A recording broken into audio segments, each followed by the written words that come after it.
नई दिल्ली में निगम चुनाव की बुगाहट तेज हो गई है। तमाम पार्टियां आगामी निगम चुनाव की तैयारियों में जुट गए हैं। इसी में हमारे साथ है बीजेपी से पूर्वांचल मोर्चा में प्रवक्ता बनाए गए हैं, हमारे साथ हैं सुदर्शन जी, जिनसे हम बात करेंगे निगम की तैयारियों को लेकर के कि किस तरीके से आगामी निगम चुनाव में भाजपा की तैयारियां हैं। सबसे पहले तो सर आपका स्वागत है हमारे चैनल में। बहुत बहुत धन्यवाद। कुछ ही समय शेष है निगम चुनाव को, किस तरह की तैयारियां हैं और क्या रणनीति पर बीजेपी काम कर रही है?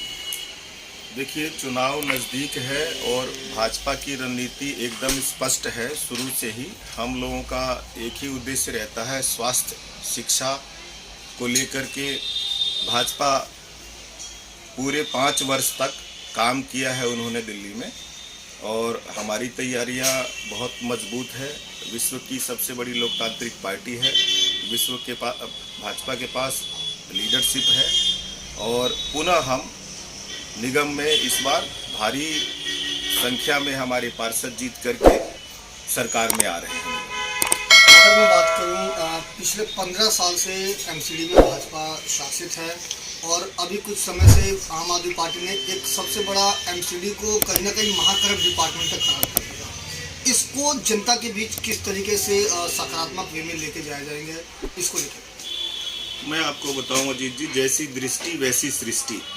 जो व्यक्ति स्वयं भ्रष्ट है, जो व्यक्ति दिल्ली वालों को भ्रष्टाचार के आग में झोंक चुका है, उसको निगम में तो भ्रष्टाचार नजर आएगा ही आएगा। वो तो मैं आपको बताऊं कि वो जहां भी देखेगा उसको भ्रष्टाचार ही नजर आएगा, क्योंकि उसका जो चश्मा है ना, वो भ्रष्टाचार वाला उसने पहन रखा है।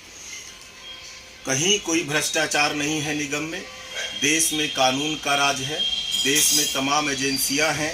अगर कहीं कोई भ्रष्टाचार नजर आता है उसे, तो एजेंसियों से जांच कराए, दूध का दूध और पानी का पानी हो जाएगा।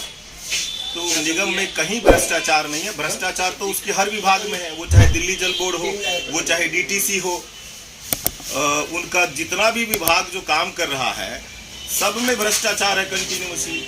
निगम में कहीं कोई भ्रष्टाचार नहीं है। मैं पूरे दावे के साथ इस बात को रखता हूँ, पूरी जिम्मेदारी के साथ। निगम अपना काम बहुत ईमानदारी से बखूबी अपना काम कर रहा है।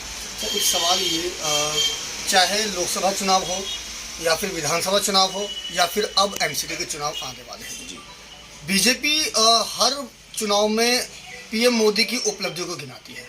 क्या मान लें कि अब एमसीडी में भी मोदी की उपलब्धियों को गिनाया जा रहा है, तो एमसीडी ने कोई काम नहीं किया?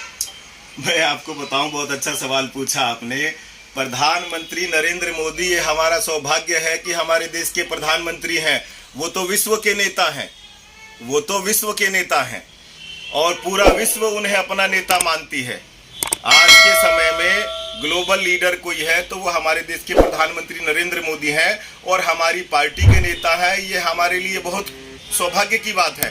तो ऐसा विश्व का नेता, विश्व प्रिय नेता, हमारे देश का प्रधानमंत्री, देश के विकास के लिए जो उनकी योजनाएं होती हैं, तो जाहिर सी बात है हम ही लोग गिनाएंगे। भाजपा का एक कार्यकर्ता गिनाएगा, हर चुनाव में गिनाएगा, अन्य दल थोड़ी गिनाएगा इसको। नहीं, लेकिन एमसीडी के काम ना गिना करके मोदी जी के काम गिनाए जाते हैं। मैं आपको बताता हूं, निगम कोई दूर नहीं है। मोदी जी जो भी काम करते हैं पूरे राष्ट्र के लिए काम करते हैं, और निगम भी इसी राष्ट्र में आता है। और केंद्र सरकार से भी कई तरह के फंड आते हैं जो निगम में लगाए जाते हैं। तो आप समझिए कि प्रधानमंत्री जी पंचायत से लेकर के पार्लियामेंट तक की चिंता करते हैं, पूरे भारतवर्ष की चिंता करते हैं और सभी का ध्यान रखते हैं। तो हम उनकी उपलब्धियों को क्यों ना गिनाएं। अच्छा, मैं बात करूँ कि हाल ही में पूरी दिल्ली में रोटेशन हुआ है, सीटों का हेरफेर हुआ है, उसका आने वाले चुनाव में कितना असर पड़ने वाला है? देखिए, रोटेशन तो पहले परिसीमन और रोटेशन चुनाव आयोग की प्रक्रिया है, ये होता रहता है। हम चुनाव आयोग के इस रोटेशन का सम्मान करते हैं, स्वागत करते हैं, और इससे इस चुनाव में कुछ खास स्थिति मतलब लाभ ही होना है, किसी प्रकार का उसमें हानि नहीं है हमारी पार्टी को। और ये अच्छा हुआ कि काफ़ी नए कार्यकर्ताओं को पुनः मौका मिलेगा, नए चेहरे आएंगे और नई ऊर्जा के साथ लोग निगम में काम करेंगे। निगम और मजबूत होगा, निगम और आगे बढ़ेगा, दिल्ली का और विकास होगा। तो मैं स्वागत करता हूँ। अगर मैं बात करूँ, आप खुद पूर्वांचल से हैं, मंगोलपुरी जो विधानसभा लगती है उसमें हैं, और अब यहाँ सीट जनरल हो गई है और ज़्यादातर लोगों का यहाँ जो वोट बैंक है पूर्वांचल है, तो क्या लगता है अब यहाँ पे कैंडिडेट क्या पूर्वांचल होना चाहिए, फिर किस तरीके से? बहुत अच्छा सवाल किया आपने अजीत जी। मैं आपको बताऊं कि मंगोलपुरी अपनी जो रीसेटलमेंट कॉलोनीज़ हैं या जो हम जिन्हें अनऑथराइज कॉलोनीज़ कहते हैं, इन कॉलोनीज़ में सबसे अधिक संख्या पूर्वांचल के लोगों का है। उत्तर प्रदेश बिहार के लोग बहुल संख्या में रहते हैं इन कॉलोनियों में, और वो सामान्य सीट है तो या रिजर्व सीट है तो मेरा ये मानना है, पार्टी का भी अपना पूर्वांचल मोर्चा है, तो पूर्वांचल के लोगों को अधिक से अधिक टिकटें मिलें, अधिक से अधिक उम्मीदवारी तय हो, और इसके लिए हम स्वयं मांग करेंगे कि ज़्यादा से ज़्यादा पूर्वांचल के लोग आएँ और उन्हें मौका मिले और वो समाज की सेवा में आगे बढ़ें। आप खुद पूर्वांचल से हैं, पूर्वांचल में प्रवक्ता बनाए गए हैं, क्या आप अपने आप को कहीं देखते हैं? पार्टी की इच्छा है, मेरी भी इच्छा है। मैं भी वर्षों से संगठन में काम कर रहा हूँ, समाज सेवा में काम कर रहा हूँ, तो पार्टी जैसा भी शीर्ष नेतृत्व फैसला करे, अगर वो मुझे चुनाव लड़ाएंगे तो निस्संदेह मैं पार्टी के फैसले के साथ हूँ, पार्टी के फैसले का सम्मान करता हूँ। क्या प्राथमिकता होने वाली, अगर आप मैं कहता हूँ पार्टी अगर आपको टिकट देती है तो काम की बात करें तो प्राथमिकता क्या है? मैं आपको बताऊँ अजीत जी, मेरा जो वार्ड है, वार्ड नंबर 56 जहाँ मेरा निवास है, जहाँ मैं रहता हूँ, ज़्यादातर जहाँ मेरा काम है, तो 56 में कभी भी भाजपा यहाँ से चुनाव नहीं जीती निगम में, और यहाँ पर अभी वर्तमान में बात करूँ तो कांग्रेस से निगम पार्षद हैं। आप 56 की स्थिति देख लें, ना तो कहीं साफ सफाई है, ना स्वास्थ्य को लेकर के कोई भी विभाग यहाँ काम करता है समय पर, ना ही पार्कों की स्थिति आप देख लीजिए, कोई भी पार्क आपको ठीक ढंग से नहीं मिलेगा,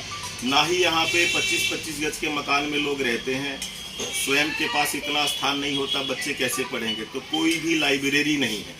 जबकि मेरा ये मानना है कि हर ब्लॉक में लाइब्रेरीज होनी चाहिए, जहाँ बच्चे आराम से वहाँ पे पढ़ सके, उनके पास पुस्तकों की दिक्कत हो तो वहाँ पुस्तकें उपलब्ध कराई जाए। स्वास्थ्य की भी समस्या यहाँ लगातार बनी रहती है। शिक्षा के क्षेत्र में आपको बताऊँ कि बहुत दिक्कतें हैं यहाँ पर। तो मेरा ये मानना है कि अगर निगम पार्षद के पास उचित समय हो और वो ईमानदारी से प्रयास करे तो अपने वार्ड को बहुत ही सुंदर बना सकता है, लेकिन ऐसा नहीं हो रहा है। ये दुख का विषय है हमारे यहाँ पे, और अब तो चुनाव नज़दीक है, अब देखिए कैसे क्या जनता का फैसला आता है। तो ये थे हमारे साथ सुदर्शन जी, जिनको अभी हाल ही में पूर्वांचल में प्रवक्ता के तौर पर पार्टी ने एक बड़ी जिम्मेदारी दी है। लिहाजा अब देखना लाजमी होगा कि आने वाले चुनाव में बीजेपी के लिए क्या चुनौती आने वाली है और किस तरीके से जो ये सारे रोटेशन हुए हैं और ये तमाम जो फेरबदल हो रहे हैं, इसका किसके समर्थन में ये जो इलेक्शन है उसका परिणाम जाता है। दिल्ली से अपने सहयोगी दीपक ठाकुर के साथ अजीत कुमार की रिपोर्ट, हम वतन टीवी।